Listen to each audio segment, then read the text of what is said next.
Olá, muito bem-vindos, muito bem-vindas. Gostaria de dar uma boa noite a todos e a todas que estão nos assistindo nesse momento. Quero já, mais uma vez, como sempre, iniciar solicitando para aqueles que ainda não fizeram que cliquem no ícone logo abaixo, no botãozinho inscrever-se, e assim vão ter acesso ao conteúdo do nosso CBA Talks no YouTube, deste que estamos assistindo hoje, dos anteriores e assim de futuros que vamos publicando aí nesse espaço, nesse ambiente. Quero também aqui ressaltar o objetivo desse nosso encontro, que é sempre que seja mais interativo possível, né? A gente tem uma apresentação, mas sempre de curta duração, e o objetivo é, a partir daí, a gente criar debates sobre o tema que a gente está trazendo aqui, que tem enfoque não só na acreditação, mas sim no âmbito da gestão da qualidade e da segurança, e os comentários e perguntas que são apresentadas no nosso chat, desculpe, serão ali selecionados e a gente vai trazer, então, para o debate na colaboração com os participantes, os especialistas que estão aqui conosco no dia de hoje. Bom, o nosso tema é um tema muito relevante hoje no ambiente da gestão da segurança do cuidado prestado ao paciente, e foi um novo padrão trazido na 7ª edição do Manual da Joint Commission International, a 7ª edição, que passou a vigorar a partir de 2021, 1º de janeiro de 2021, e esse padrão traz aí todo esse aspecto de se relacionar com a questão do gerenciamento dos alarmes clínicos, né? Em que a gente tem aí uma perspectiva de trabalhar a partir de um programa de gerenciamento, e por isso a lógica de se ter um documento associado a todo esse processo de segurança do gerenciamento de alarmes clínicos, e a partir daí a gente tem, então, todo um conjunto de evidências que precisam ser apresentados para garantir essencialmente, pessoal, que haja uma gestão de riscos associados ao uso dos equipamentos que, na verdade, se destinam a nos apresentar, nos evidenciar alarmes que possam, na verdade, condicionar aspectos da gestão da evolução clínica ou, na verdade, do comprometimento de condições de pacientes associados com o uso dos diferentes equipamentos dentro, principalmente, de unidades de cuidados intensivos. Então, hoje a gente vai trazer aqui experiências de 3 instituições diferentes, e eu não quero tomar o tempo dessas pessoas, né? E, portanto, eu começo a apresentá-las aqui para que elas possam dar o boa noite a cada um de vocês, e eu trago aqui, na verdade, uma dupla do Hospital Israelita Albert Einstein, primeiro chamando, por favor, a Cíntia, para que ela possa nos dar o seu boa noite e se apresentar para a gente. Boa noite, Helena. Boa noite, pessoal. Eu sou a Cíntia, sou enfermeira de formação, formada pela Universidade de São Paulo, de Ribeirão Preto, residência no Einstein, e hoje eu atuo como analista sênior de qualidade e segurança do paciente aqui no Einstein. Ok, bem-vinda, Cíntia, muito Obrigada. obrigado. E na dupla com a Cíntia, da mesma instituição, a gente então tem aí o Bertone, que vai dar o nosso boa noite. Bertone, bem-vindo. Boa noite, pessoal. Muito bem-vindos. Agradeço aí o convite do Heleno, né, para falar sobre esse assunto tão importante e tão relevante que é a gestão de alarmes clínicos nas unidades de saúde, né? Bom, eu sou membro da engenharia clínica. Hoje eu coordeno a engenharia clínica do Hospital Albert Einstein. Obrigado. Ótimo. Pequeno desafio, né? Vamos ver assim. Bom, e para também abrilhantar a nossa noite, a gente vai trazer aí a Fernanda Rodrigues, que também vai nos dar o boa noite. Bem-vinda, Fernanda. Obrigada, boa noite, Heleno, boa noite, pessoal que está por aqui, né? Eu agradeço imensamente aí a oportunidade de trazer um pouquinho da prática, né? Eu sou supervisora da qualidade do Hospital Vila Nova Star, é um hospital recém-inaugurado, né? A gente só tem aí 3 anos de vida, mas tenho certeza que a gente tem boas práticas aí para compartilhar com vocês aí nessa noite. Obrigada. Ok.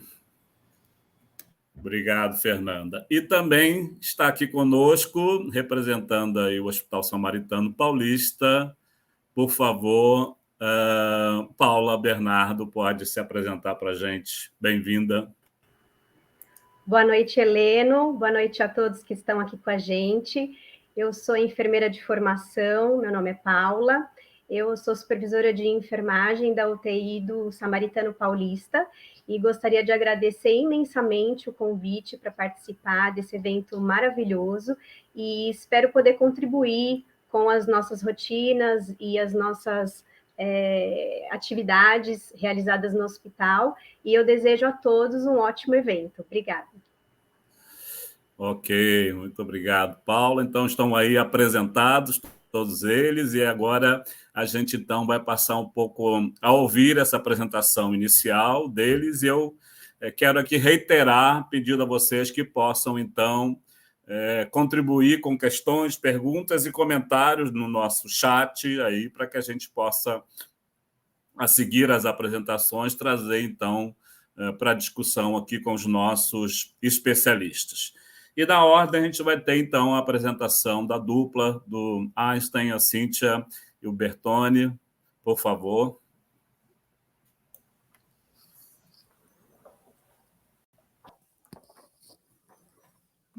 Muito bem, o slide já está compartilhado. Ok. Bom, Cíntia, obrigado. Cíntia, você me ajuda com a apresentação.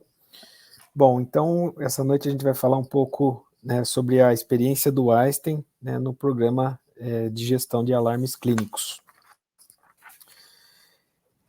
Bom, acho que a gente acabou já se apresentando, né, mas gostaria de falar aqui sobre a minha par, né, a Cíntia, né, ela é analista sênior da qualidade e ela que foi a pessoa-chave, né, para o desenvolvimento desse trabalho de gestão de alarmes dentro do Einstein, né. Então, ela coordenou e organizou, né, todo o processo dentro da instituição. Bom, eu gostaria de declarar em meu nome e em nome da Cíntia, né, que a gente não possui nenhum conflito de interesse nesta apresentação, né, imagens são apenas para exemplificação. Bom, como que aconteceu no Einstein, né, o programa de gestão de alarmes? Então, basicamente, a gente recebeu, né, o manual da 7ª edição da JCI, e lá a gente percebeu, né, novas exigências, novos padrões a serem cumpridos, né. Então, a gente logo que a gente já recebeu, né, o manual, a gente partiu para tentar desenvolver uma metodologia, né, para atender esse requisito da melhor forma. Bom, basicamente, né, a gente definiu um grupo multidisciplinar, né, para esse trabalho, com, né, segurança do paciente, engenharia clínica, especialistas de diversas áreas, o time da TI, o time do treinamento, né, para a gente começar o trabalho. E aí cada um, né, foi atrás para fazer a leitura do manual da 7ª edição, e lá no próprio manual ele diz, né, ele recomenda uma bibliografia, né, e a gente foi atrás, né, da AMI, né, que é uma associação americana, e lá tinha uma documentação chamada Compendium, né, que é uma discussão sobre gestão de alarmes. E foi lá que a gente buscou aí um pouco da inspiração para a gente começar esse programa. Então, aí a gente partiu, né, para a etapa de elaboração do plano, né, definimos aí um responsável pelo programa, com reporte para a diretoria, para ele, né, fazer todas as entregas e reportar o andamento do trabalho. No caso do Einstein, o gerente da engenharia clínica, o Antônio Gibertoni, que ficou responsável aí por fazer esse reporte. E aí, dentro, né,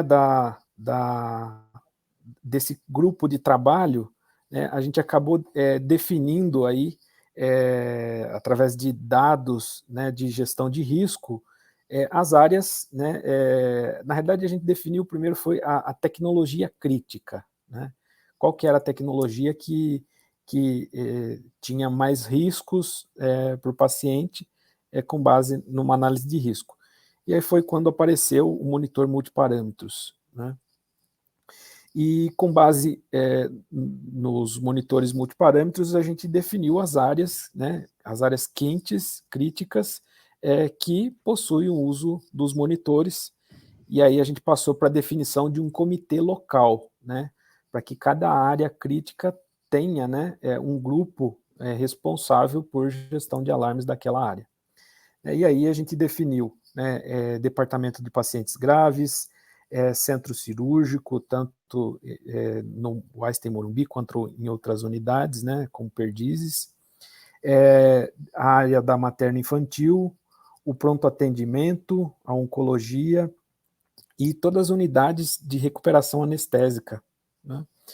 E aí partimos para uma próxima etapa, né, que foi toda a parte de definição, né, da tecnologia piloto, definimos, então foi a tecnologia monitor multiparâmetros.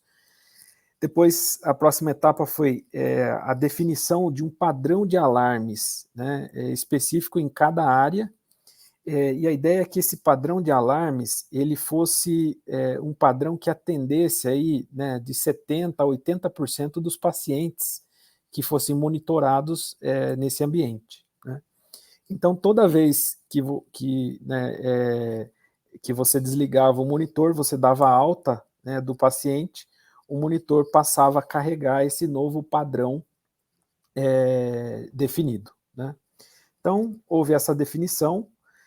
Depois passamos por uma etapa de definição de responsáveis, né, por definir e ajustar esses alarmes, né, responsável por definição do padrão. Fizemos também uma coleta de dados, né, dos alarmes.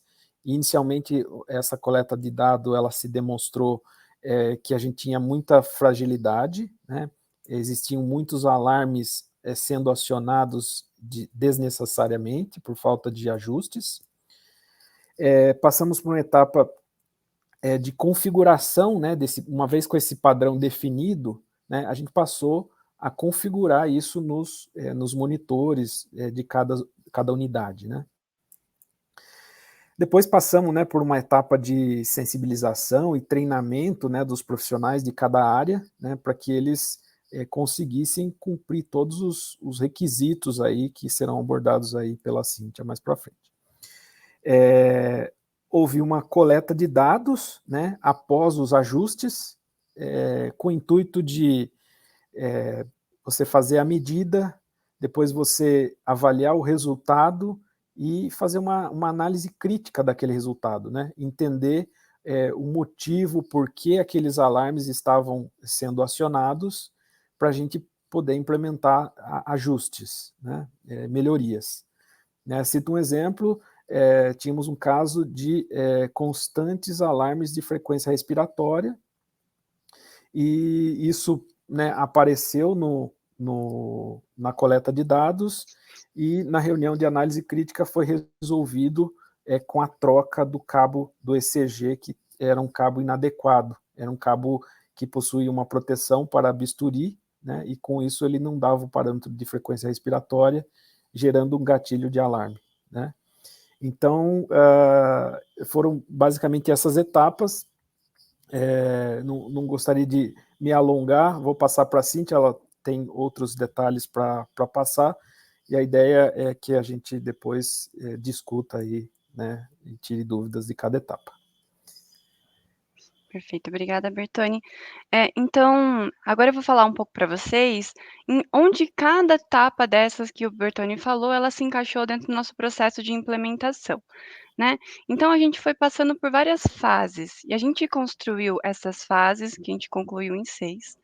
A gente construiu essas etapas de implementação exatamente porque eram diversas áreas que deveriam e necessitariam passar por esse processo de implementação do programa de gestão de alarmes clínicos, e nem todas elas conseguiram começar ao mesmo tempo, exatamente porque a gente começou esse programa no meio de uma pandemia, né? Então, cada setor tinha sua necessidade e demanda aumentada ou diminuída ao longo do tempo. Então, as áreas foram entrando no programa ao longo do tempo. Por isso, a gente estabeleceu 6 fases fixas para que esses programas passassem, essas áreas passassem para que todas passassem pelo mesmo processo de implementação. Então, que fases são essas? A fase 1 era uma avaliação situacional, onde eles precisariam entender dentro do seu setor se existia já um padrão de monitor, padrão de alarme, né? Se existia algum tipo de fluxo de ajuste para que esses fosse individualizado, né, o alarme para paciente, se os alarmes que estavam tocando, eles eram pertinentes ou não, se tinha muito alarme tocando de maneira inoportuna, né? Após isso, a gente passava para a fase 2, que era então a definição dos itens de A até E pelo padrão da JCI. E que itens são esses, né? A gente precisava definir, então, qual era o padrão de parâmetro base daquele monitor, igual o Bertoni falou, quando você ligava, que padrão que ele já ia estar configurado, e aqui a gente pensando na especificidade de cada área. Então, por exemplo, uma UTI que não era COVID, tinha um padrão diferente de uma UTI que é COVID, onde você espera uma frequência cardíaca mais aumentada. Então, não dá para você colocar uma frequência cardíaca máxima de 110, quando um paciente COVID naturalmente vai ter uma frequência possivelmente maior que essa, né? Então, tem que fazer o que é esperado para aquela população que está sendo atendida na unidade, né? Quais eram as situações em que os alarmes poderiam ser desativados? Né? Quem eram os pacientes, em que momento esse alarme poderia ser desativado? Qual a circunstância em que eles poderiam ser alterados? Então, não poderia alterar tudo para todos, mas quais eram os itens, os critérios para que esses alarmes pudessem ser alterados e qual é o fluxo para que isso acontecesse, né? Aí a gente teria que definir a autoridade para quem define esse ajuste, ou seja, com quem você discute o ajuste e na maioria dos casos ficou essa autoridade para o médico, e quem tinha autoridade para fazer o ajuste no monitor. E na maioria das situações também ficou esse ajuste no monitor para o enfermeiro. Então, a gente seguia para a próxima fase, que era a fase 3, né, onde a gente fazia a padronização dos parâmetros, e aqui a gente contava muito com o apoio da engenharia clínica. Essa padronização dos parâmetros seria o ajuste de configuração do monitor. Lembrando que esses leitos estavam em operação. Então, não é uma logística muito simples você conseguir fazer um ajuste de monitor com ele em operação, né? Até se o Bertoni quiser comentar um pouco sobre isso. Na realidade, esse tema, né, essa adequação, ela vem um pouco de encontro, né, com a necessidade hoje, né, de se buscar novas tecnologias mais atuais, que facilite essa atividade, né, que dê maiores ferramentas para que a engenharia clínica consiga fazer essa configuração dos equipamentos, né. Então, aqui a gente acabou se deparando com várias tecnologias, umas mais modernas, outras mais antigas. Não temos uma tecnologia padronizada em toda a instituição, né? Então temos aí pelo menos umas 3 marcas e alguns modelos de equipamentos, e o desafio realmente acabou sendo, né, que para cada caso ali, cada equipamento, a gente precisou trabalhar de uma forma diferente, né? Para poder, né, traduzir aquele padrão, né, que foi definido pelo comitê local para aquela área, e que os equipamentos, né, os monitores conseguissem, né, traduzir isso para a realidade da área. Perfeito, bem, obrigada. Então, passando dessa fase de padronização no próprio monitor, a gente ia para a fase 4, onde a gente precisava treinar, então, a equipe com tudo isso que a gente definiu, né? Qual era o fluxo do manejo, ou seja, como que isso aconteceu, o paciente chega, é discutido, tem alguma ajuste, alguma alteração necessária, esperada de parâmetros vitais para esse paciente, essa discussão entre médico e enfermeiro, se ao longo da internação, em que momentos você poderia fazer esse ajuste. Era necessário ali uma sensibilização, porque lembrando que todo esse processo de ajuste e gerenciamento de alarme clínico vem de uma questão chamada fadiga de alarmes, que é muito comum dentro desses setores, né? Então, as pessoas já estavam, assim, com o critério de por que isso é tão importante, um pouco, né, abaixo do que é esperado. Então, precisava toda uma sensibilização para relembrar a importância desse tema, né? Entender dentro do seu setor, deixar claro quais eram os itens de A até E e como seria feito o registro de que isso estava acontecendo, em onde você ia anotar essas informações, né? Após isso, partimos para a fase 5, onde a gente ia fazer uma auditoria após implantação, para ver exatamente todas essas informações que foram faladas até aqui, incluindo a pertinência do alarme, né? Então, se o alarme que estava tocando, ele era pertinente ou não. Neste momento, a gente descobriu uma série de oportunidades de melhoria, uma série de limitações, por vezes, de configuração do monitor, entre outras mais, né? Uma série de alarmes que tocavam que a gente não sabia que tocava, né? E então a gente conversava, discutia, fazia análise crítica e fazia a adequação necessária de acordo com essas oportunidades identificadas. Aqui, trazendo um pouco de como foi essa priorização dos alarmes, né? Como que a gente decidiu que ia ser o monitor, né? Então, o time de proativo, né? O time que faz esse mapeamento, liderado pela Liliane Appel, ele foi lá e fez em todos os setores entender quais eram os alarmes que tocavam, né? E qual era por nível de frequência e nível de consequência, o que representava um maior risco em termos de equipamento para a gente. Além do mapeamento, então, a gente também teve a contribuição dos especialistas de cada setor, de qual era o alarme que representava o maior risco para o paciente, e a ocorrência de eventos relacionados aos alarmes clínicos. Então, tudo isso foi considerado para que a gente pudesse definir, então, que a gente ia começar com essa tecnologia. Aqui foi a criação do campo de registro do prontuário eletrônico. Então, como que a gente fez isso, né? É importante dizer que aqui foi toda uma série de discussões para saber em qual o local ia causar menos impacto na rotina do setor, para colocar, e qual é a melhor forma para que também causasse menos impacto, para ter mais um registro dentro da rotina de trabalho do enfermeiro, né? Então, aqui ficou dentro do campo de gestão de alarmes clínicos, logo abaixo de sinais vitais. Ele é um campo estruturado onde você coloca alarmes clínicos padrão sim ou não. Se você escreve não, se você clica não, aí ele vai abrir todas as outras oportunidades, qual foi o alarme que foi ajustado e com qual médico foi discutido esse alarme e esse ajuste, né? Então, ele fica um registro intuitivo e simples. A exceção aqui foi dentro das RPAs, porque eles têm uma página específica, né, para as RPAs. Então, a gente ajustou esse campo para eles. Então, toda essa parte de implementação, ela foi pensada, analisada junto com os times locais, para que pudesse ter um menor impacto em termos de rotina, né, mas que agregasse valor para eles. Aqui foi a forma como a gente fez a comunicação para que todos da equipe, né, e todos da instituição soubessem que a gente está fazendo, tem esse programa sendo implementado, que tem um local de registro e onde encontrar essa informação. Também fizemos uma inclusão dentro do nosso sistema de notificação, para que a gente pudesse também acompanhar os eventos relacionados aos alarmes clínicos de maneira mais específica, incluindo, então, um time, né, que receberia essas notificações, para que a gente pudesse trabalhar dentro das nossas reuniões do programa também.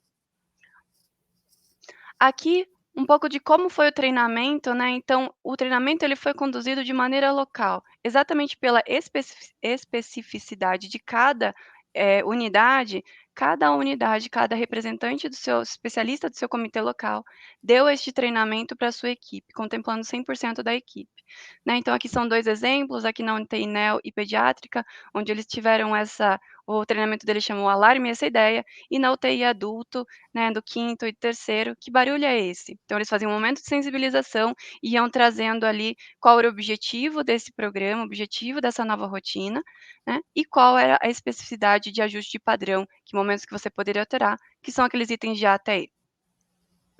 Também construímos, né, uma política, né, do programa de gestão de alarmes clínicos, de como funciona o programa de alarmes clínicos, explicando toda essa estrutura que o Bertoni falou, as responsabilidades de cada um, e um procedimento de gestão de alarme clínico, onde ali a gente colocava e formalizava qual era o padrão de cada unidade e essas condições de A até E para cada unidade. Também aqui eu não coloquei, mas também precisou ser alterados os conhecimentos requeridos, para que todos os novos colaboradores que entrassem, né, a partir da implementação do programa, eles tivessem isso como um conhecimento requerido para atuar nessas unidades. Esse aqui é o dashboard de como a gente fez o monitoramento desses registros. Então, é um dashboard que ele puxa direto do prontuário eletrônico. Ele traz aí, então, 100% desses nossos pacientes que deveriam ter registrado o campo de gestão de alarmes clínicos. E vocês conseguem notar aqui que a gente implementou isso em maio e a gente veio numa crescente, né? Onde a gente consegue manter uma conformidade em torno aí dos seus 95%, 94% de adesão a esse campo. E quando a gente abre no detalhe essas informações, a gente consegue também trazer uma informação interessante, que é, de todos os registros, né, se sim ou não, apenas 29% precisaram, então, tiveram registro de que foi feito algum nível de alteração para aquele paciente. Isso comprova para a gente que o padrão que a gente discutiu para cada unidade atingiu o nosso objetivo, que era de 70% a 80%, atender a 70% a 80% daquela população específica daquela unidade. Também para que a gente pudesse fazer o ajuste do fluxo ao longo da implementação do processo, ajustar, igual o exemplo que o Bertoni trouxe do cabo, né, da frequência respiratória, entre outros ajustes que foram necessários, a gente também fazia uma auditoria local, liderada pelos especialistas locais também.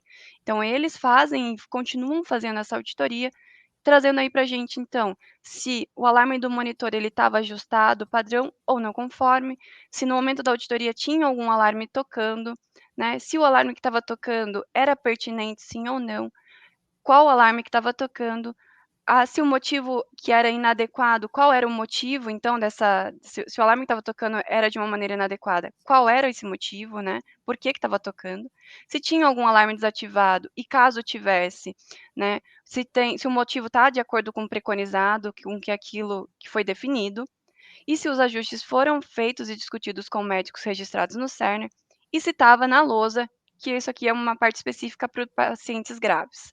Veja que traz um dado interessante quando você olha aqui nessa parte amarela, que o alarme estava disparando em valores que não exigem ação. Então, se ele não exige ação, por que então que esse alarme está tocando? Será que aquele padrão que a gente estimou e definiu requer aí, cabe mais uma avaliação para ver se tem mais algum nível de ajuste que a gente não pegou? Talvez está sensível demais? Então, aqui que a gente começava a nossa discussão e fazia uns ajustes. Acho que era isso que a gente tinha para trazer, né? A gente trouxe brevemente o que foi feito, como que a gente implementou, e para a gente conseguir discutir ao longo da apresentação aí dos outros colegas também.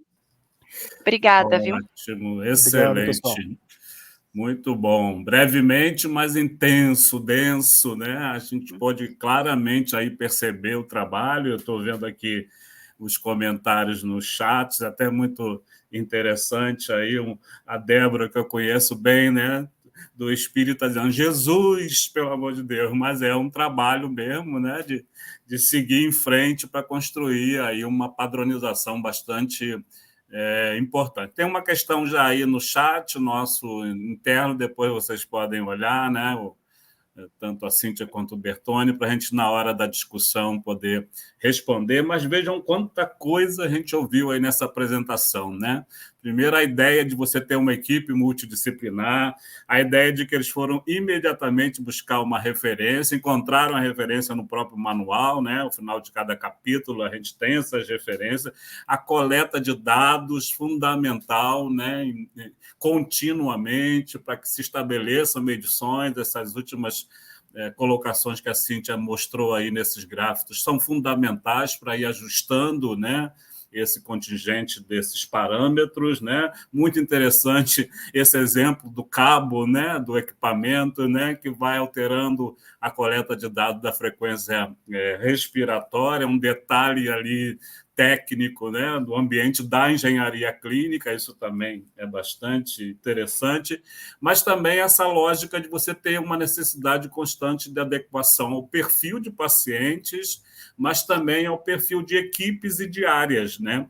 Onde esse trabalho está sendo conduzido. Imaginar uma UTI adulto de uma UTI neonatal, né? São na verdade, elementos completamente distintos, se a gente for falar, né? Já em frequência cardíaca e frequência respiratória, são absolutamente, né, diferentes em relação a isso. E a questão dos registros, eu achei bastante interessante, depois a gente quer explorar um pouco mais do que você falou, de que isso fosse prático do ponto de vista de não acumular uma tarefa a mais, né, burocrática, para a equipe de enfermagem. Excelente, muito, muito bom aí. Já temos aqui vários parabéns para a gente iniciar aí de uma forma bem positiva o nosso evento. Bom, agora vamos ouvir, então, a experiência do Hospital Vila Nova Star, né? E trazendo, então, aí a fala da Fernanda. Por favor, Fernanda, tome o palco. Obrigada, Helena. Quero, primeiramente, né, traduzir um pouquinho do Hospital Vila Nova, né? Então, nós somos um hospital de 89 leitos, inaugurado em 2019. E hoje eu trago um pouquinho das nossas práticas, né, de planejamento e treinamento da equipe multiprofissional para uso seguro dos alarmes clínicos, né? Acho que o Hospital Vila Nova Star, ele já nasce com uma proposta, né, em que a gente se preocupava muito com a qualidade técnica e percebida, então a gente já nasceu dentro dos propósitos da JCI, porque era algo que a gente já mirava a curto prazo e e a gente alcançou esse objetivo, né? Então, inauguramos em 2019, fomos validados aí pela prática em 2020, e aí eu quero que vocês se atentem a essa orelhinha que tem aí no cantinho de toda a minha apresentação, né? Trazendo aí um instrumento, né? Um protótipo de uma orelhinha, e já a nossa preocupação em relação aos alarmes, fadigas de alarme, e até mesmo dos ruídos que podem acontecer dentro da unidade. Então, essa orelhinha, ela tem em todas as unidades de internação e unidade de terapia intensiva, e ela conversa, né? Eu brinco que ela conversa com o nosso colaborador quando ela acende, brilha mais e brilha menos conforme o ruído da unidade. Então, imagine essa estrelinha aí dentro da unidade, essa orelhinha dentro da unidade de terapia intensiva, se a gente não tiver uma organização desses alarmes clínicos dentro da unidade, né? De fato, acaba se tornando um sinalizador banalizado, se a gente não tem uma prática estabelecida, e é nesse ponto que a gente trabalhou, principalmente dentro das unidades de terapia intensiva, tá? A gente tem esse projeto de gerenciamento e parametrização dos alarmes também nas RPAs, né, num trabalho muito forte, acompanhado pela equipe de anestesia e no pronto atendimento, mas hoje a gente está trabalhando fortemente aí na questão da unidade de terapia intensiva e do paciente crítico, né? E é onde a gente foi buscar informações para a gente conseguir sensibilizar e pautar esses colaboradores de alguma forma do que é a importância do gerenciamento de alarmes críticos, né? Então, a gente usou aí alguns conceitos da engenharia de fatores humanos, né, que nada mais é que uma interação entre profissionais e sistema. Ela usa uma metodologia que engloba aí ferramenta, tecnologia, organização, ambientes e tarefas. E a partir disso, a gente começou a desenhar o nosso projeto nas unidades de terapia intensiva, preocupando-se também, né, com a questão do envolvimento do paciente e do familiar no centro do cuidado, né? Então, trazendo um pouquinho para a metodologia, trazer muito forte a educação do paciente, aí o PCC, né, que é o cuidado centrado. E o que a gente ganhou, né, com essa engenharia de fatores humanos? Então, a gente acabou promovendo o desenvolvimento da instituição como um todo, porque você consegue estabelecer essa metodologia em vários outros locais.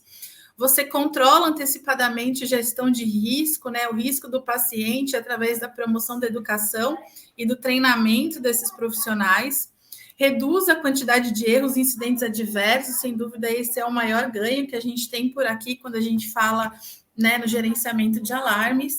Aumenta a produtividade, melhora o ambiente de trabalho, né? Você está num local menos ruidoso, com a necessidade de menos intervenções até o leito, pensando em sensibilização ou silenciar aqueles alarmes. Então, você aumenta a produtividade desse colaborador, aumenta a satisfação dos pacientes e dos profissionais, relaciona aí com o cuidado do indivíduo, né? Você tem uma percepção de cuidado extremamente focado naquele paciente e promove um elo de segurança de relação aí paciente, família e instituição, que eu acho que é o começo de tudo dentro de um cuidado seguro, né? Então, como a gente desenhou isso dentro das nossas UTIs, né? Então, ela começa a admissão do paciente crítico e na continuidade do cuidado. Então, tem 2 momentos que o gerenciamento de alarmes pode acontecer. Na continuidade do cuidado, então, na deterioração desse paciente, ou até mesmo na necessidade de ajuste conforme a comorbidade dele, a gente faz essa parametrização e ela vai de encontro com o que a gente faz na admissão do paciente. Tá? Então, esse paciente ele é admitido na unidade. Antes mesmo do paciente chegar, a gente tem um checklist estruturado para organização do leito e já tem um padrão dentro daquilo que a gente considerou uma normalidade de padrões de alarmes pré-definidos dentro do monitor, tá? Esse paciente, então, quando ele chega, ele passa por 2 mnemônicos, né? Acho que são os queridos da unidade. A gente passa o paciente aí por um processo que a gente chama de momento, e dentro do momento, que é uma organização do pensamento do colaborador, ele traz aí como ponto do primeiro M a questão do monitoramento dos alarmes e a necessidade de ajuste. Então, é o primeiro alerta que ele tem da necessidade aí de ajustar os monitores desse paciente, além de outras tantas demandas que ele tem na chegada desse paciente da unidade crítica. Em seguida, a gente aplica nosso protocolo abraços. É um momento de conversa com a família, onde a gente traz tudo que a gente vai viver dentro daquela unidade, já trazendo um pouquinho desse cuidado com o paciente e com o familiar. E neste momento também a gente tem a questão dos alarmes do monitor, das camas, das bombas, dos ventiladores, porque nada mais angustiante do que ver a carinha do familiar ali, olhando para você, sem entender por que aquele alarme está piscando, ou por que aquele alarme está tão frenético aí, né, nas condições dele, e quando você faz esse acolhimento, eles entendem e até mesmo conseguem conduzir junto com a gente, né? Então, a gente tem a prática também de envolver o familiar na visita multidisciplinar, que acontece 2 vezes ao dia nas nossas UTIs, e nesse momento também é uma oportunidade de a gente esclarecer a educação do paciente em relação aos alarmes. Então, assim que o paciente chega, a gente define essa padronização, e na visita multidisciplinar, que acontece 2 vezes ao dia, a gente define mediante criticidade e mediante comorbidades daquele paciente, né, ou estado clínico daquele momento, a gente define os parâmetros dentro da meta do cuidado daquele doente e registra isso em visita multidisciplinar, para que seja um cuidado compartilhado com toda a equipe multi, né? Então, ele acontece em 2 momentos. Então, você tem a individualização daquele cuidado na visita multi nesse momento e ocorre a parametrização dos alarmes. Por que eu coloquei um cadeadinho aí do lado? Porque, sim, a gente definiu algumas pessoas que são estratégicas, né? São os players da unidade, divididos aí estrategicamente em todos os plantões, em todos os períodos, para que essas pessoas tenham condição de pegar o registro que está na visita multidisciplinar do que foi discutido e definir o parâmetro dos monitores dentro daquela condição pré-determinada. Então, são pessoas que têm a senha ali, né, do monitor, para a gente fazer esses ajustes enquanto prática, e para que também a gente não caia no desuso ou até mesmo na banalização dos alarmes, né? Uma vez que você deixa liberado para qualquer pessoa ajustar aquele monitor, ele não vai seguir necessariamente aquilo que foi conduzido na visita multidisciplinar. E quando esse paciente tem alta da unidade de terapia intensiva, que acho que é o momento em que a gente cessa aí essa relação de cuidado, né, em relação ao gerenciamento do cuidado, porque na unidade de internação ele não vai ficar monitorizado, aí vem outros desafios de alarmes, né, de bombas de infusão, enfim, que a gente vai falar um pouquinho mais para frente, mas eu consigo trazer aí, com a alta desse paciente também no monitor, um retorno para uma atualização do padrão normal, assim que eu dou alta para ele no sistema, e automaticamente esse monitor já está preparado de novo para ir atender um novo paciente, ser readmitido dentro da unidade, dentro daqueles padrões que a gente considera normal, tá? Fora isso, né, então, a gente também tem a questão de treinamentos e sensibilizações, algumas práticas que foram feitas dentro lá do Vila Nova Star. Então, a equipe multidisciplinar sensibilizada realmente, aí eu falo da equipe de fisioterapia, enfermeiros, médicos, fono, então toda a equipe que está muito alinhada em relação ao alinhamento dos alarmes. A fisioterapia trabalha essa questão da equipe multidisciplinar através dos alarmes e ajustes obrigatórios, né, do sistema dos monitores e dos ventiladores dentro da prática da fisioterapia, então dentro daquela condição para que a gente reduza também aí essas possibilidades de ruídos e de alarmes dentro do que a gente vê enquanto possibilidade dos ventiladores mecânicos. Esse aqui é um projeto em que a gente tem trabalhado agora na interface, né, na interligação dos monitores multiparamétricos com os ventiladores, para que a gente consiga estabelecer uma regra mútua, né, desses 2 equipamentos.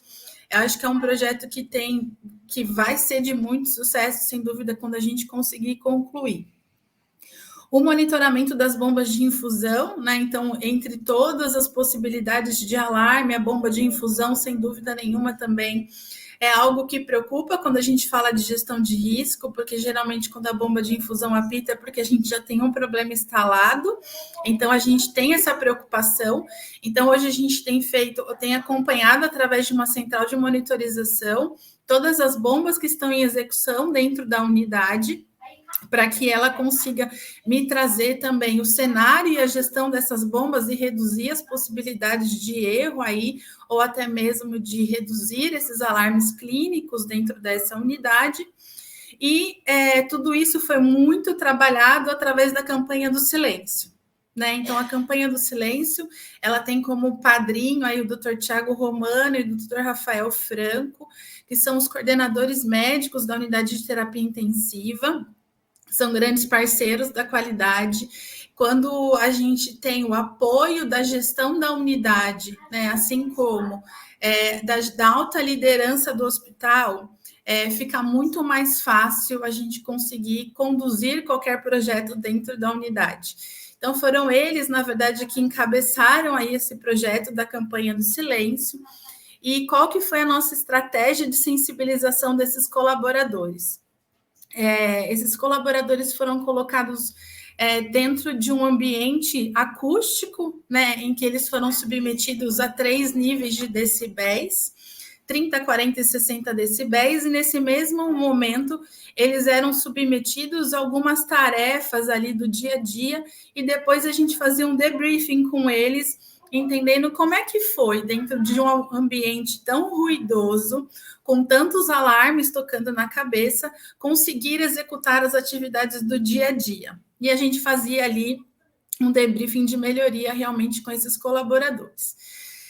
Um segundo momento dessa campanha, então a gente teve aí uma simulação realística, onde a gente tinha uma passagem de plantão, no meio de bastante barulho também, e a gente provocou um evento adverso num paciente. Então, era um paciente que estava tocando a campainha, o alarme dele já estava trabalhando há um tempo, né? Já estava sinalizando para a gente uma deterioração daquele paciente, e por conta da banalização mesmo do alarme, esse paciente, ele teve uma parada cardiorrespiratória. A gente só foi ver essa parada cardiorrespiratória no momento de fazer a visita a esse paciente. Logo foi acionado o time de resposta rápida, né, para a condução desse caso, e esse paciente, a gente simulou que ele foi a óbito, né, vítima aí de um evento adverso por fadiga de alarmes. Mas a gente não podia parar por aí, né, a gente sensibilizou, mostrou para eles que era possível acontecer dentro das unidades, que não era uma realidade muito longe daquilo que eles estavam vivendo no dia a dia, né, da necessidade do acompanhamento desses alarmes.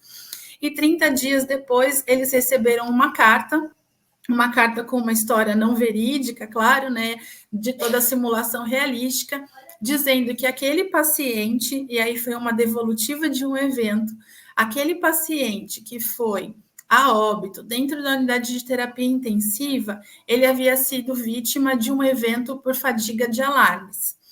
E a importância, né, que a mãe traz, porque o pai não pôde participar do aniversário do filho e que todos os dias o filho pergunta por aquele pai. Nesse momento, acho que foi o maior impacto da unidade assim, em relação à sensibilização, porque eles talvez não estivessem ainda tentando traduzir o quanto importante era tudo aquilo que a gente estava tentando dizer a todo momento para eles em relação ao gerenciamento do alarme, e assim ficou mais fácil, né, da gente entrar nas unidades e trazer a equipe junto para esse monitoramento, tá? E para próximo projeto, né, que é o que a gente está fazendo agora, neste momento nas unidades, então a gente entendeu que a gente precisava de um método, através da engenharia de fatores humanos, que a gente precisava, de alguma forma, envolver as equipes dentro desse método, todas as oportunidades que foram levantadas que a gente tinha de manusear e trabalhar essa questão do gerenciamento de alarmes críticos e clínicos, Fizemos a campanha de sensibilização e agora a gente dá um passo a mais. A gente precisa trabalhar a questão da gestão desses alarmes, que é o nosso próximo desafio, e criar uma rotina estabelecida para que não só no momento do momentos e do abraços, eles conseguissem perpetuar nessa assistência durante toda a internação do paciente.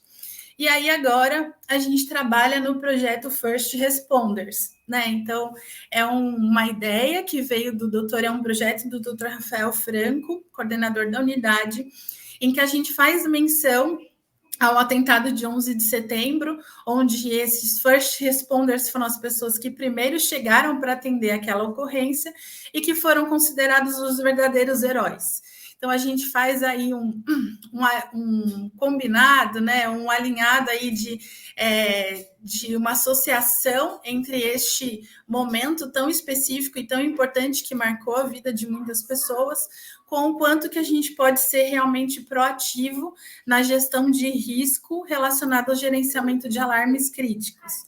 Né? Então, dentro desse projeto, a gente tem aí algumas tarefas que precisam ser executadas sempre no começo de cada plantão, como posicionamento de eletrodos, preparação adequada da pele para receber aquele eletrodo, ajustes de alarme conforme foi combinado na visita multi, né, e conforme foi definido, a questão da oximetria, se ela está adequada, se ela não está, se o paciente tem algum artefato que, de repente, pode estar trabalhando aquela monitorização e aumentando a possibilidade de fadiga, mas de alarmes, enfim, uma série de ações que a gente detalhou e que agora a gente começa aí a sensibilização dos nossos colaboradores nessa metodologia de acompanhamento de assistência, para que a gente entre com a auditoria desses processos para garantir, de fato, aquilo que a gente tem estabelecido enquanto gestão de risco para esses pacientes.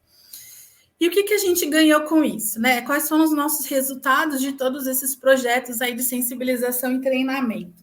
A gente está fazendo uma competição aí de UTI Sound Friendly, né? Então, amigos do som, enfim, o quanto que a gente pode trabalhar numa gestão compartilhada, né, com o colaborador, trazendo através da engenharia de fatores humanos, de fato, o colaborador para a estratégia que é conduzida, então ele se sente de alguma forma corresponsável, né, por aquelas estratégias de gerenciamento e redução, que é o que a gente espera, de até 95% do total de alarmes no uso dessas estratégias. A gente aumenta o engajamento, né, em efetiva cultura de segurança do paciente, pensando nesse envolvimento, reduz a fadiga de alarmes, que é o que a gente quer, reduzir as possibilidades das pessoas, de fato, banalizarem a questão dos alarmes, e sempre que um alarme tocar na UTI, que, de fato, seja um sinalizador de um problema ou de uma necessidade de intervenção, permite ações rápidas e adequadas em situações que necessitem de intervenção, envolve o paciente no cuidado, né? Quando a gente fala dos momentos e dos abraços e das nossas visitas multis, a gente quer compartilhar com ele também o seu cuidado, corresponsabiliza as equipes e automaticamente reduz a possibilidade de eventos adversos. Tudo que a gente não quer é que a nossa simulação realística, de fato, vire uma realidade. E é isso que a gente tem trabalhado com muito carinho aí nas UTIs, e assim como também todas as unidades estratégicas que precisam aí de um cuidado, de uma atenção em relação aos resultados, que a gente consiga aí sensibilizá-los de alguma forma. Acho que o trabalho não acaba por aqui, né? A gente tem aí, claro que o manual como referência, né, de tudo que a gente tem que contemplar dentro da gestão segura, mas o que eu quero deixar de recado é que, acima de qualquer padrão ou elemento de mensuração, de fato, a gente está bem preocupado aí com a gestão do risco, a interceptação disso com o paciente e o familiar e a corresponsabilização com a equipe multi, entendendo que se a gente reduz aí a possibilidade, melhora o gerenciamento de alarmes, você melhora o ambiente de trabalho, você melhora a condição daquele colaborador trabalhar, reduz a questão do burnout, algo que a gente ainda não conseguiu medir, mas que é uma proposta futura aí de acompanhamento dentro das unidades de terapia intensiva, tá bom? Aqui um pouquinho das nossas referências que a gente usou, vou deixar os meus contatos por aqui e agradeço aí a oportunidade. Excelente, Fernanda, muito, muito bom, né? Uma abordagem completamente diferente, né? Distinta, mas com uma proposta bem mais de individualização, né? Essa questão desses dois elementos, o momento e os abraços, né? Também, que são sempre importantes para você entender esse perfil, né? Essa personalização desses processos nesse caminho e, de qualquer forma, também com a mesma lógica de ir fazendo ajustes, né? Conforme aí o perfil desse grupo de pacientes ou de indivíduos que vocês, né? Foi a expressão que você usou aí. E muito interessante, né, essa questão da sempre a adoção, né, de critérios. Os critérios são fundamentais na vida da gente, né, até no particular. Sim. Então, a partir daí, você, inclusive, criar essas alçadas de autorização e de responsabilidade na questão da definição dos parâmetros, dos alarmes, dos ajustes, até a senha do equipamento, para quem pode ou não trabalhar com isso, e muito comentários aí sobre essa simulação, né, esse recurso que vocês tiveram aí, bastante interessante, e como depois essa devolutiva para os funcionários também do evento, é bem interessante, e a gente vai poder abordar um pouquinho mais isso à frente aí, mas parabéns aí também pelo trabalho, bastante elogios aí vão aparecer no chat aí para você também. Muito obrigado. Bom, e agora vamos então ouvir a nossa terceira participante, que está trazendo também uma experiência aí bastante importante de uma instituição também complexa do ponto de vista assistencial, né? Eu conheço bem também o perfil, e a Paula vai nos dar aí agora a sua participação. Por favor, Paula. Obrigada, Heleno. Vou compartilhar aqui a tela com vocês. Ok. Então, vamos lá. Aqui, o tema que foi a mim concedido e confiado foi o que priorizar na elaboração do plano de cuidados, considerando o uso seguro dos alarmes clínicos. Então, eu coloquei aqui um mini currículo meu. Eu sou supervisora de enfermagem da UTI de Samaritano Paulista. Eu sou enfermeira intensivista pela Unifesp, gestão da qualidade em saúde no Einstein, sou Green Belt pela GV e fiz recentemente docência na FAVENE. E declaro não possuir conflitos de interesse, tá? Aqui eu trouxe uma agenda, tá? 4 tópicos breves para não prolongar aqui o nosso evento. Eu vou falar rapidamente sobre o Samaritano Paulista, para que todos conheçam a instituição que a gente trabalha. Falar um pouquinho sobre a fadiga de alarmes, o gerenciamento de alarmes, então o que priorizar de fato e desafios para o futuro. Então, o Samaritano Paulista é um hospital que está localizado na região da Avenida Paulista. Nós temos 163 leitos de internação, 8 salas cirúrgicas, sendo uma híbrida, 27 leitos de UTI dentro dos 163 leitos e 1.000 metros quadrados de área dedicados à reabilitação. Somos um hospital acreditado pela JCI desde 2010, quando nós éramos ainda do Total Core. Nós éramos do Total Core e mudamos para o Samaritano Paulista, que é da mesma rede, da United, em 2019, tá? Então, só para vocês entenderem um pouquinho aí o cenário. Somos certificados pelos programas clínicos de AMIC desde 2012 e recertificados, e certificado pelo programa clínico de AVC em 2019, quando nós mudamos para o Samaritano Paulista. Então, eu vou falar um pouquinho sobre a fadiga de alarmes, que é uma preocupação que a gente precisa considerar, né? Os outros colegas antes de mim também falaram um pouquinho sobre esse assunto, então vocês percebem que realmente, quando se fala em gestão de alarmes, se fala em fadiga também. Então, eu vou trazer aqui uns dados de artigos. Um artigo publicado na Revista de Enfermagem de Recife citou que no nosso dia a dia de uma UTI, a gente tem elevada incidência de falsos alarmes e baixa relevância clínica deles, tá? Em torno de 15 a 13% dos alarmes têm relevância clínica e necessitam, de fato, da assistência da equipe de saúde. Então, de 5 a 13% é bem pouco, né? Um outro estudo também, publicado na Revista Brasileira de Enfermagem, realizado numa UTI de 20 leitos de um hospital público da região do Sudeste de São Paulo, em 2018, avaliou o tempo-resposta do toque do alarme até a conduta do profissional. Eles avaliaram 103 alarmes e desses, 66% foram fatigados. E o tempo-resposta do colaborador foi 10 minutos. Então, aquele alarme tocou, e só depois de 10 minutos que o colaborador foi verificar, tá? Então, o que eles concluem? Que a fadiga do alarme causa resistência e dessensibilização aos profissionais nessa percepção de alarmes, e o tempo estímulo-resposta do colaborador, ele é alto. E eles mostraram também que o primeiro equipamento que mais tocou foi o monitor multiparamétrico, sendo que a pressão arterial foi o primeiro que ganhou no top de 36%, a saturação 16% e frequência cardíaca 9%. O segundo equipamento que mais tocou no estudo deles foi a bomba de infusão, com o alarme de KVO, que é quando o medicamento acaba e entrar na linha, que nós que somos de UTI estamos, infelizmente, acostumados com o KVO, né, que é um tipo de alarme que não deveria tocar. Então, eu trago aqui um pouquinho sobre a questão da fadiga de alarmes e a segurança do paciente, porque elas estão intimamente ligadas, tá? Então, os alarmes, eles se tornaram uma das principais ameaças para a segurança dos pacientes, né? A quantidade de ruídos no ambiente hospitalar, ela vem aumentando continuamente à medida que a tecnologia vai avançando. E estima-se que haja em torno de 15 a 350 condições de alarmes por paciente dia. Então, é muita coisa. E os eventos de risco, eles vão se perdendo entre os alarmes evitáveis e a fadiga que pode levar até a morte do paciente.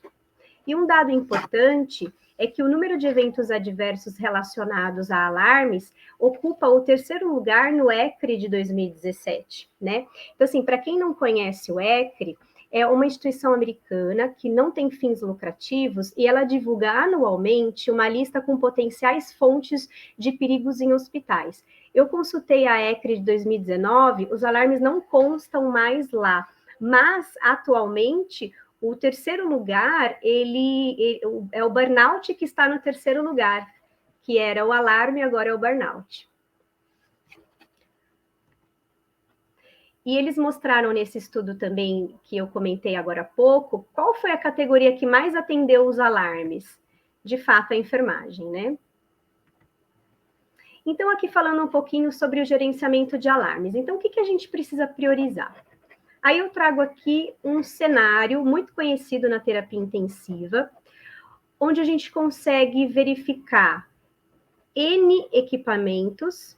Cada equipamento possui em torno de mais que 3 alarmes, possibilidades de alarmes. E em que momento que a gente consegue ver esse paciente, né?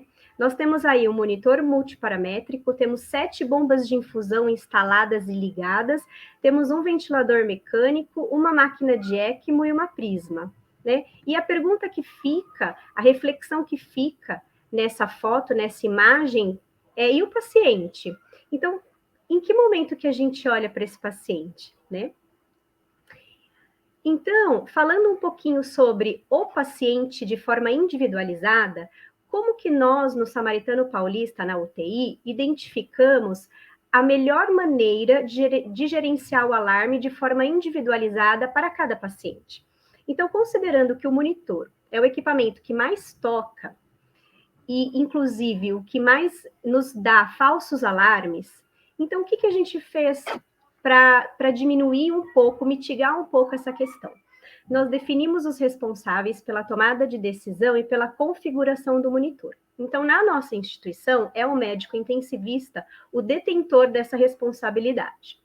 Definir a checagem periódica dos padrões definidos dos alarmes. Então, como que acontece? Na visita multidisciplinar, o médico, junto com a equipe, define qual é o tipo de alarme que esse paciente vai ter durante a internação dele, naquele período, naquele dia. E ele pode escolher entre o padrão, que é a frequência de 50 a 120, com uma PAM de 65 a 120, a sistólica de 90 a 160, a diastólica de 60 a 100 e a frequência respiratória de 10 a 22. Esses foram parâmetros definidos também pelos médicos, tá? Esse é o considerado padrão. Caso haja uma exceção, o médico descreve aqui a exceção e ele pode inserir nos campos aqui em branco.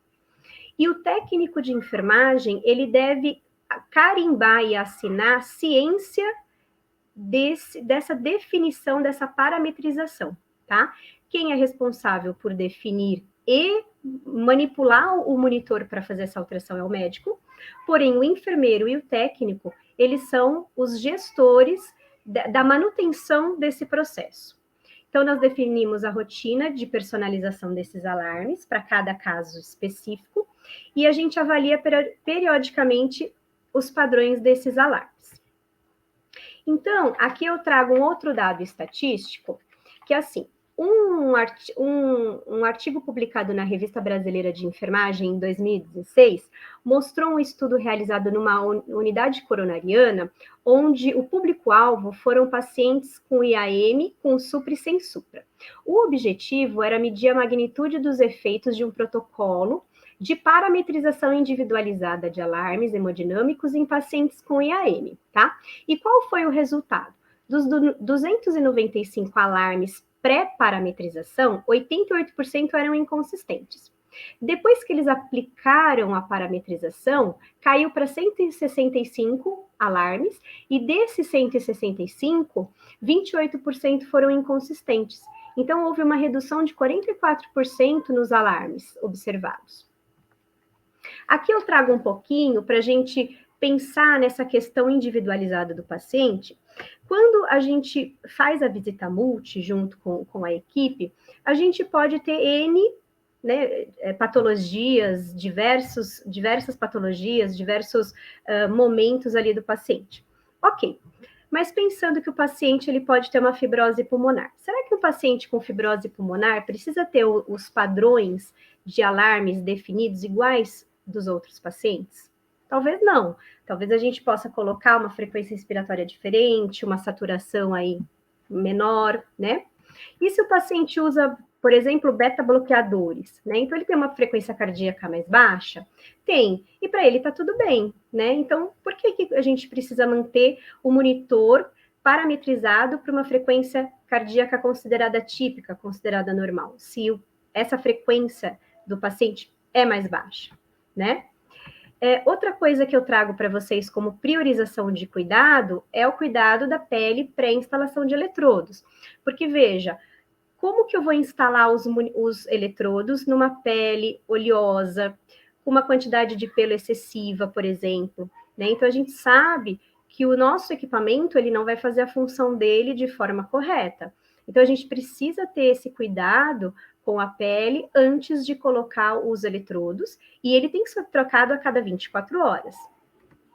E para que tudo isso ocorra, a gente precisa formar uma equipe de alta performance, como a Fernanda já comentou, com os treinamentos, né? Então tem que treinar, falar e nunca desistir.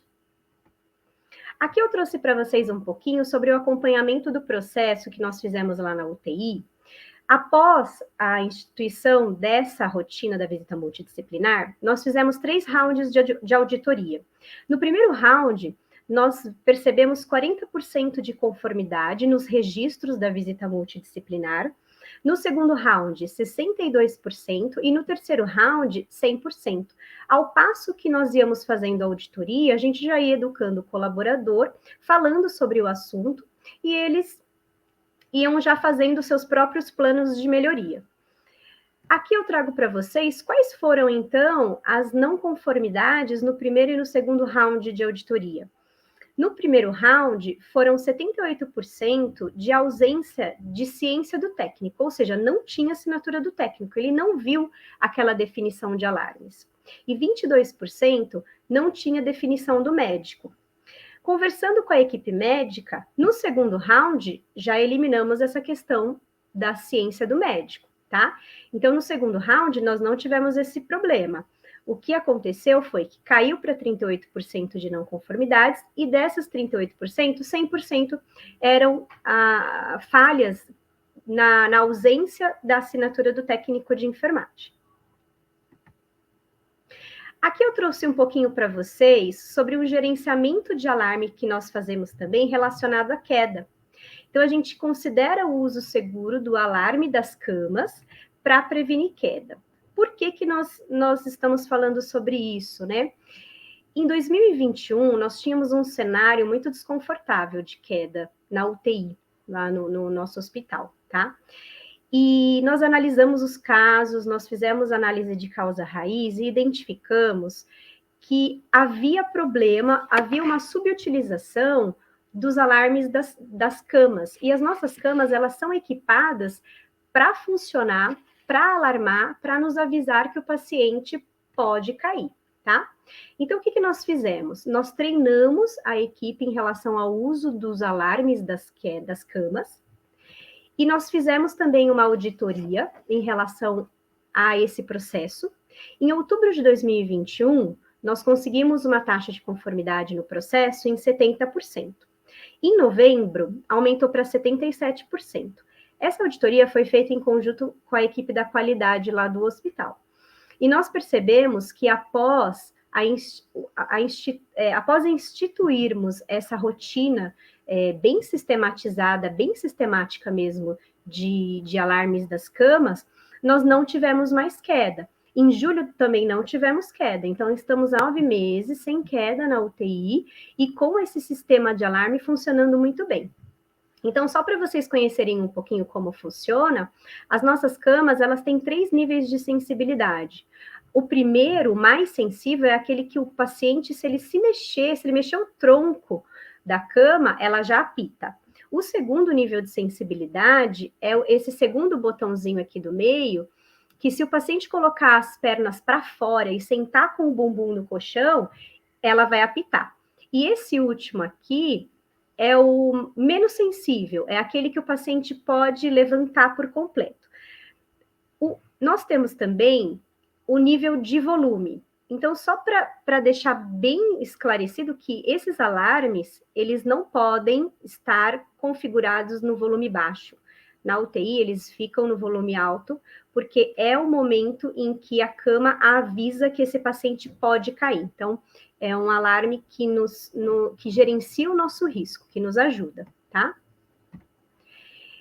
Aqui é só uma foto da cama, né, onde explica cada botão como que funciona. E também temos essa questão, esse assunto, ele também é discutido na visita multidisciplinar. Nós temos também um campo onde nós registramos essa questão do risco de queda, tá? Em conjunto com esse gerenciamento de alarmes. E aqui eu trago para vocês o desafio que a gente tem para o futuro, tá? Eu trouxe aqui, como o Heleno já comentou, né, e o Bertoni também, nos capítulos do manual da JCI, no finalzinho de cada um, a JCI coloca algumas referências para nos apoiar, né, para nos modelar em relação aos capítulos, né? E a AMI Foundation, ela traz uma metodologia muito interessante que nos ajuda a gerenciar os alarmes.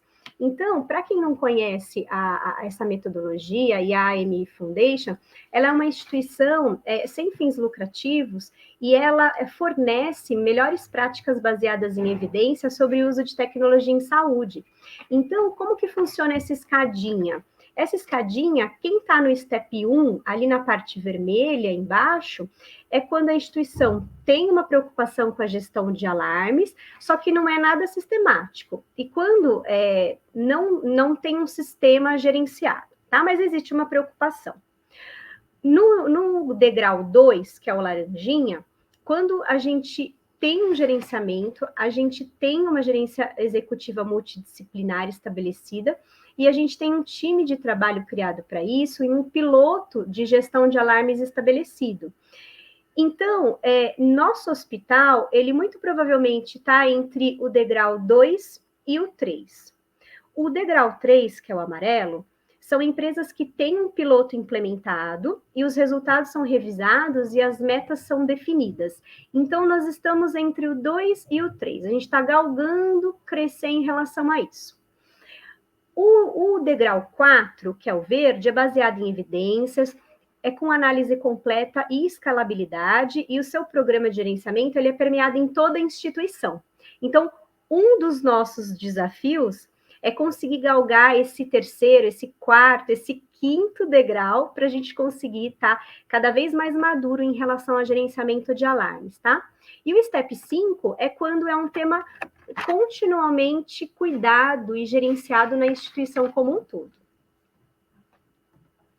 O segundo desafio para o futuro no nosso hospital é a análise dos dados de forma qualitativa, porque hoje a gente analisa de forma quantitativa os dados. Então, existe ou não uma definição dos alarmes do monitor, existe ou não a checagem do técnico de enfermagem, existe ou não o alarme da queda ligado ou não.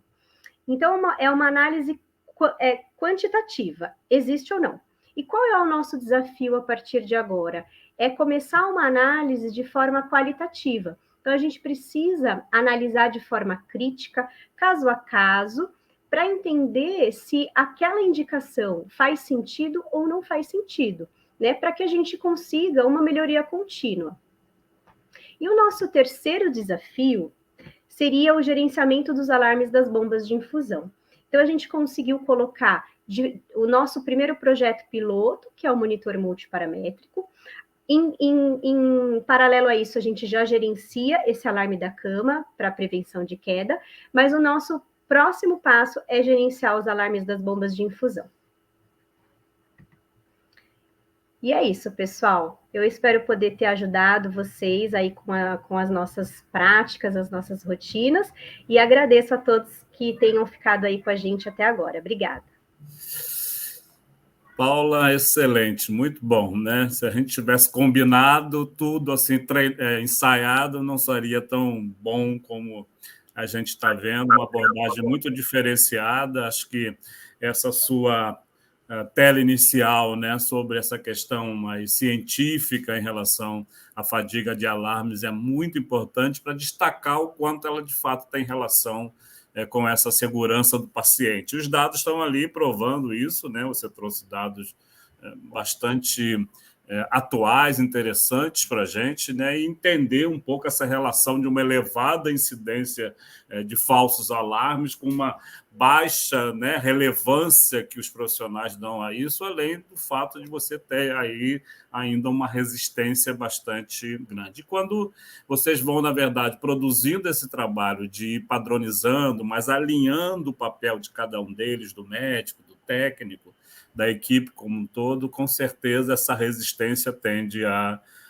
cair, né? Isso é fundamental, né? E um outro elemento que está nas metas internacionais de segurança, né, de um recurso de alarme, que é a queda de pacientes. Isso é fundamental também do ponto de vista dessa relevância. E muito interessante também essa lógica que você trouxe o exemplo aí, né, da fibrose pulmonar, de você ir parametrizando também por condições, por perfil de casos de paciente, em função daquilo que vocês têm de perfil epidemiológico do hospital, né? Então, tem caminhos, acho que isso é fundamental, né? Acho que esse é o meio que a gente quer trazer aqui para um pouco desmistificar toda essa questão, né? Porque alguns hospitais têm nos procurado assim, um pouco assustados, né? Por que a JCI colocou isso de uma forma tão enfática, mas está tudo aí nas 3 apresentações bem colocadas, né?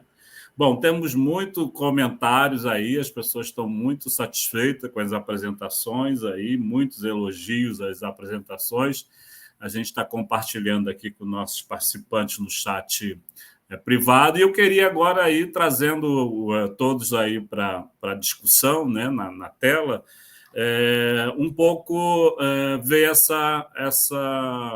esse alinhamento de algumas questões. Tem lá uma pergunta inicial para o Einstein, para a Cíntia e para o Bertoni. A Fernanda já tinha dito, e a Paula também, que não tinha alcançado um pouco essa lógica de avaliar a questão de burnout, né? O quanto isso tinha, de fato, diminuído essa implicação junto ao profissional. Vocês no Einstein conseguiram já avançar nessa avaliação, Cíntia? Acho que eu começo respondendo.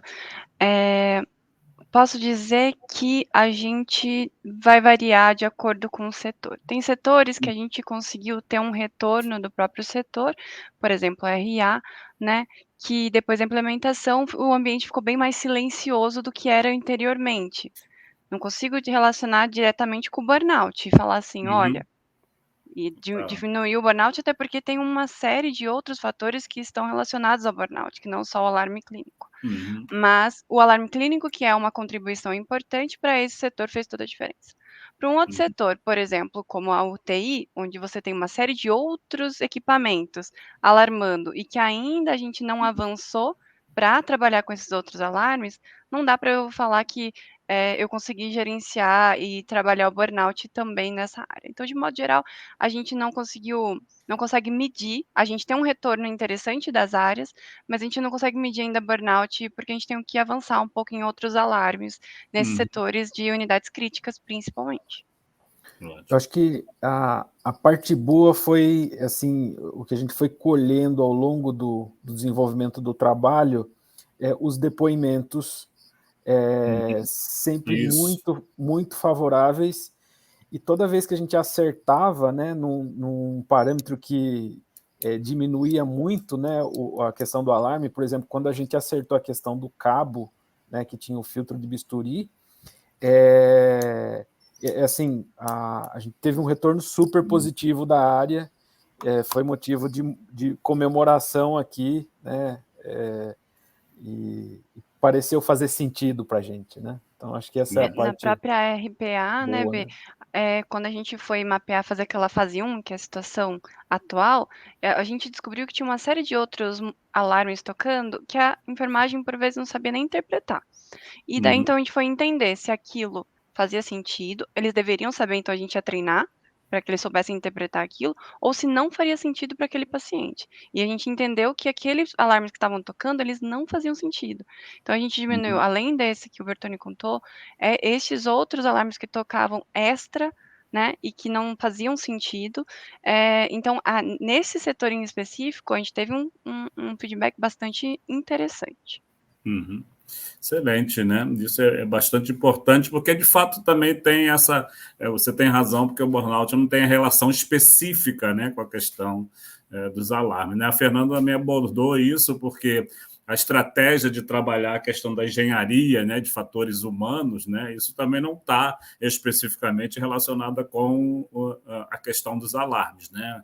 Óbvio que também você tem um público dedicado a um perfil de paciente dentro de unidade de cuidados intensivos, mas acho que a Fernanda também percebeu um pouco isso, né, Fernanda? Um pouco já avançou nessa percepção de que houve, de fato, uma sensibilização dessa melhoria em termos desses processos, né? Foi isso?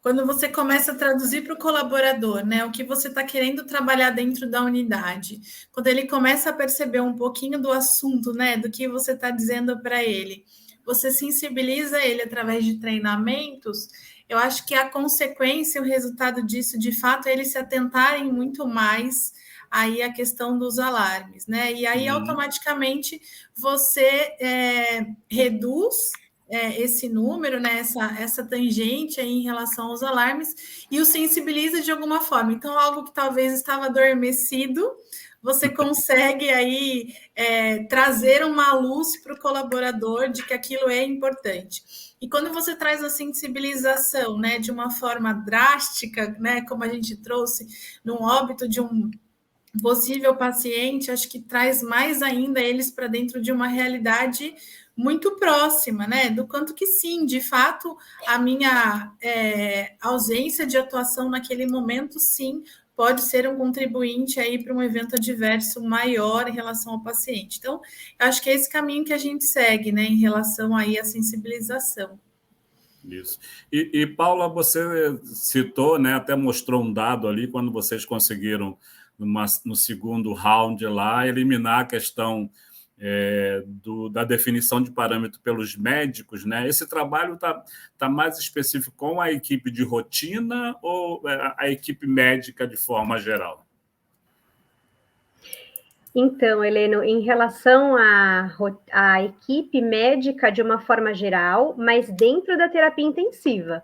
Então, em relação aos intensivistas, e quem passa a visita multi são os diaristas. Então, é uma equipe já fechada. Então, é uma equipe um pouco mais fácil de trabalhar, porque a informação, ela é fechada, entendeu? Então, é mais em relação à equipe médica de diarista, dos intensivistas. Tá. Isso, então, entra, vamos dizer assim, no plano de cuidado daquele paciente, né? Entra no plano de cuidado daquele paciente, exatamente. E é durante a visita multi. Ótimo, excelente, né? E um pouco também, né, algumas questões, Bertoni, foi preciso no Einstein, você até chegou a comentar que existem diferentes marcas e tipos, mas houve uma perspectiva de um pouco fechar esse conjunto de marcas e tipos de equipamentos para que também se conseguisse algum sucesso nisso? Imagina os fornecedores, né? Sim, né? Bom, o que a gente entendeu, né, é que no Einstein essa variedade, né, de tecnologias que a gente possui e até mesmo a idade, né, dos equipamentos, ela se faz necessário, sim, uma readequação de parque, né? Hoje, o mercado também está começando a se preparar, o mercado de fornecedores de equipamentos, né? Certo. Então, eu já fiz aí uma busca aí no mercado para tentar entender, né, quais fornecedores estão mais preparados, quem está mais preparado, e eu acabei, assim, coletando informações que cada fornecedor tem um diferencial, né? E o desafio vai ser juntar todos esses diferenciais depois numa única tecnologia. Assim, temos uma série de evoluções aí da indústria, né, que faz muito sentido para a gente. Então, por exemplo, desde um software, né, que tem a capacidade que você consiga colocar um delay, né, de alarme, né, para que uma movimentação de um paciente não gere um alarme, né, que o próprio equipamento entenda, olha, agora é um momento de movimentação, vamos aguardar um pouquinho, caso isso não se resolva sozinho, eu gero o alarme, né? Então, isso é um parâmetro muito importante. Já está se falando de tecnologias com inteligência artificial, que ela, em um momento, eu ligo o monitor, coloco no modo de aprendizado, então rapidamente ele aprende a configurar os sinais vitais padrão do paciente. Então, por exemplo, um paciente atleta, né? Frequência cardíaca lá embaixo, ele já entende o padrão de alarmes desse paciente e ele já propõe dentro de um range ajustado, né, obviamente, um range de alarmes para esse paciente, e a pessoa, né, o responsável pela definição do alarme só confirma isso.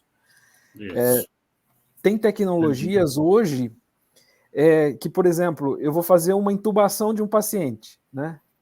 Então, assim, eu estou fazendo uma intervenção do paciente, a tecnologia precisa, né, ter a capacidade de entender, eu estou no momento que eu estou cuidando desse paciente, então, por favor, já é um momento tenso, né? Então, por favor, não fique alarmando na minha cabeça, né? E já temos aí no mercado tecnologias que permite já esse tipo de atuação. E entre outros, temos uma série de facilidades, mas o que a gente busca, e precisa também ser buscado, é uma boa central de monitoração, para que essa central consiga trabalhar dados em massa, né? Eu consiga ajustar padrões de alarmes em massa, né, em monitores, e depois eu também consigo coletar dados em massa para mim estudar, fazer uma análise crítica desses dados. Né? Isso.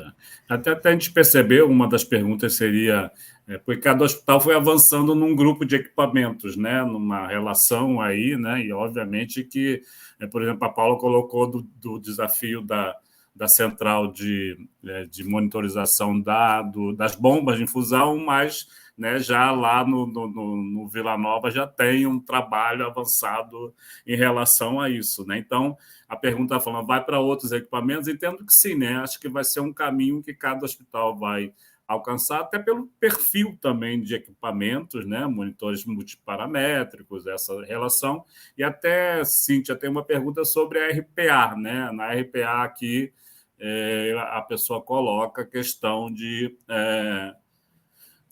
dessa parametrização do pré- e pós-cirúrgico, né? Se isso é feito a cada paciente, ou também tem uma base padrão lá na RPA? Então, no intraoperatório, né, quando o paciente está na ala da pré-internação, quando ainda não foi para centro cirúrgico, ele vai ter se ele estiver monitorado, ele vai ter um padrão daquela unidade. Quando ele, no intraoperatório, responsável por este ajuste, que já também temos um padrão, mas o ajuste é o anestesista, ele vai olhar lá e vai fazer o ajuste de acordo com a necessidade.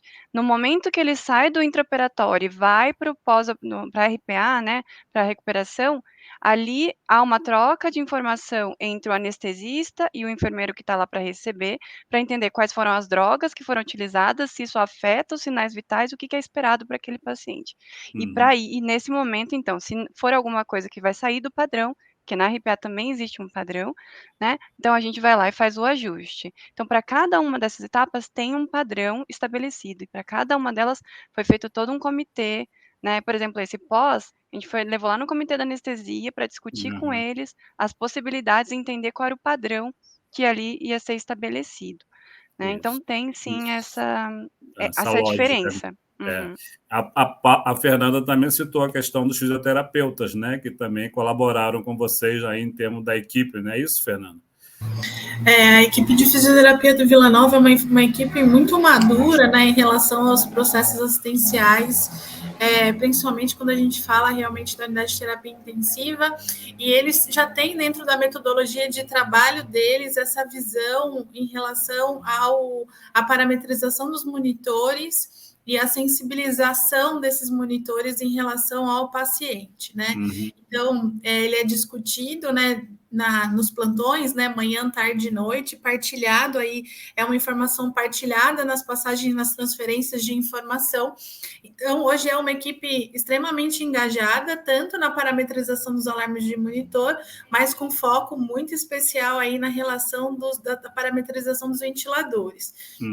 E se a gente for pensar em UTI, é claro que a gente vai ter oportunidades aí inúmeras, né? Falando de alarmes clínicos. Todo aparelhinho que aparece com um alarme. E aí a gente tem sempre se preocupar em como é que a gente vai fazer agora o gerenciamento desse alarme, né? Isso. Mas eu entendo que se a gente envolve a equipe multi de alguma forma, são novos olhares dentro de um mesmo problema, né? E aí você torna isso muito mais transparente dentro da assistência e facilita muito, até quando você envolve o próprio familiar no cuidado. Então, acho que é uma interface mesmo, né? Profissional de saúde, paciente, família, instituição, enfim, a gente consegue o sucesso. Ótimo, excelente, né? E aí, muito interessante, já para finalizar, infelizmente o tempo não para, o reloginho, né, continua. Paula, primeiro que vocês têm o desafio, né, do degrau lá, do 3, né, para o 4, isso é importante. E até uma pergunta que veio sobre a questão, né, hoje, de fato, a gente trabalha muita análise ainda quantitativa, a gente encontra isso nos hospitais, mas a análise qualitativa que talvez permita você migrar para o degrauzinho 4, né, e depois o 5. Seria isso, mais ou menos? Né? O quanto que se está medindo tem qualidade efetiva, né? Exatamente, Heleno, porque hoje o que a gente analisa é só quantidade, aquilo que tem e aquilo que não tem. Então, quando eu avalio aquele impresso de visita multi, eu vejo se tem a definição do médico do padrão ou da exceção. Se ele coloca lá que é padrão, eu não estou analisando qualidade ali. entende? Então, Certo. eu até vi a pergunta, né, da Maria Tereza, né? Então, o que seria a avaliação qualitativa? Então, eu creio que analisando, de fato, o diagnóstico do paciente, as condições clínicas dele e aquilo que o médico escolheu, se ele escolheu uma parametrização padrão ou exceção. Então, eu estou ainda planejando isso, mas creio que eu vou por esse lado. E a queda, a parametrização da cama também. Então, assim, qual é o grau de mobilidade que esse paciente tem e qual é, daquelas 3 bolinhas, os níveis de sensibilidade que eu vou escolher, entende? Então, hoje eu avalio se está ligado ou se está desligado o alarme. Entende? Como um início de processo e tentar enraizar esse processo na equipe. Uma vez que o processo está enraizado, aí eu passo para a avaliação qualitativa daquilo e a gente consegue discutir de forma um pouco mais madura com a equipe as indicações. Ótimo, excelente, muito bom. E aí, assim, só reiterando aqui, né, até também foi colocado ali dentro de um dos comentários, a questão sempre da gente fazer essa inter-relação de pessoas, sistemas e processos, né, não, e na saúde isso é absolutamente, né, uma realidade, né, toda do nosso trabalho, não tem como, né, mas quando você começa a organizar, a determinar parâmetros, critérios, referir, incluir isso no prontuário do paciente, que é o objetivo desse padrão, vem muito naquilo que eu coloquei no início, de você poder possibilitar o gerenciamento do risco para minimizar o dano ao paciente do ponto de vista da segurança que está, da assistência que está sendo prestada a ele lá. Bom, pessoal, de fato, o nosso tempo já está aqui, a gente quer ser sempre muito rigoroso com isso, mas acho que o objetivo foi alcançado, os elogios estão aí, vocês vão ainda perceber mais deles, também assistindo depois lá no CBA Talks do YouTube, onde vocês podem se inscrever, vai estar disponível para vocês isso. Eu queria agora convidar cada um de vocês para uma boa noite, já agradecendo mais uma vez a cada um de vocês aí, pela participação, pelo brilhantismo que a gente teve aqui no dia de hoje, pela relevância, né, do tema e pela articulação nas apresentações, né? Como eu disse, se a gente tivesse ensaiado, talvez não tivesse ficado tão bom como ficou hoje aqui. Então, Cíntia, por favor. Então, boa noite a todos. Leno, obrigada aí pela oportunidade de poder mostrar um pouquinho aí como foi o nosso trabalho, né? Obrigada aos meus companheiros de discussão aqui pela rica discussão, em especial o Bertone por ter sido meu parceirão aí nessa implementação, foi essencial. E não posso deixar de agradecer e falar, não vou correr o risco de citar nomes, mas de todo mundo que faz parte do comitê lá do Programa de Gestão de Alarmes Clínicos.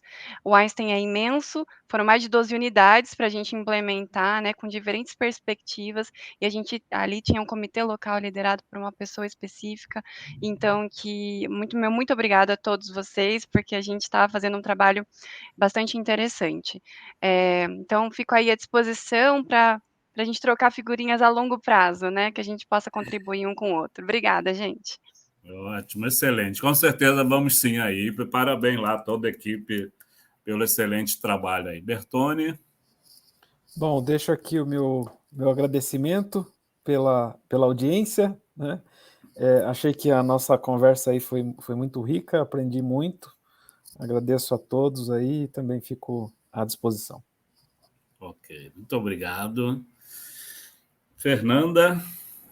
Bom, Helena, eu quero agradecer imensamente a oportunidade, né, em discutir um assunto realmente muito relevante, atual, se a gente for pensar, né, nas acreditações, certificações, enfim, mas muito mais que isso, na segurança do paciente, né, sempre bom discutir sobre esse assunto nas diversas vertentes que a gente tem. Eu não quero ser injusto denominando algumas pessoas aqui em agradecimento, mas a alta direção do hospital, que sempre nos apoia, sem dúvida nenhuma, aí, é um ponto importante de destaque, e a coordenação da unidade de terapia intensiva, né, numa tríade aí, doutor Rafael, doutor Tiago e a Fernanda, que são parceiros aí da qualidade, sem dúvida nenhuma, contribuíram bastante aí para esse trabalho. Então, agradeço novamente a oportunidade e boa noite a todos. Ótimo, excelente. Parabéns também aí ao trabalho, né? E Paula, por favor. Então, eu fecho aqui o nosso boa noite, né? Obrigada, Heleno, pelo convite. Eu fiquei muito honrada em poder participar desse evento. Obrigada aos meus colegas aí de apresentação, foram todos maravilhosos. Obrigada a todos que estão assistindo a gente até agora. E eu também gostaria de agradecer todo o time do Samaritano Paulista, que me apoia aí todos os dias no nosso trabalho, nosso grande desafio, né? E também as minhas duas gestoras, que é a Luana Ruiz e a Luciane Vigo, que acreditaram no meu potencial e na apresentação que eu fiz hoje, tá? Então, obrigada a todos, boa noite a todos, bom descanso, né? E um beijo a todos. Obrigada. Isso, confiança é fundamental, né? E competência junto, aí ali tudo fica ótimo. Pessoal, só para finalizar, dizer a vocês que em breve a gente vai estar lançando uma parceria, mais uma com a Inspirar Consultoria, né? Somos inspirar.com.br, um curso muito interessante sobre, principalmente para lideranças, sobre gestão de mudanças em processos de acreditação. Vai ser uma abordagem bem interessante, muito relacionada também à questão de fatores humanos. Então, em breve, a gente também vai estar divulgando esse curso aí nas nossas mídias sociais. Ok? A todos aí que nos assistiram, muito, muito obrigado. Uma audiência muito, muito importante para todos nós. Sempre estejam conosco aqui. E a cada um de vocês aí, participantes, mais uma vez, muito obrigado e esperamos vocês aí na próxima edição do CBA Talks. Boa noite.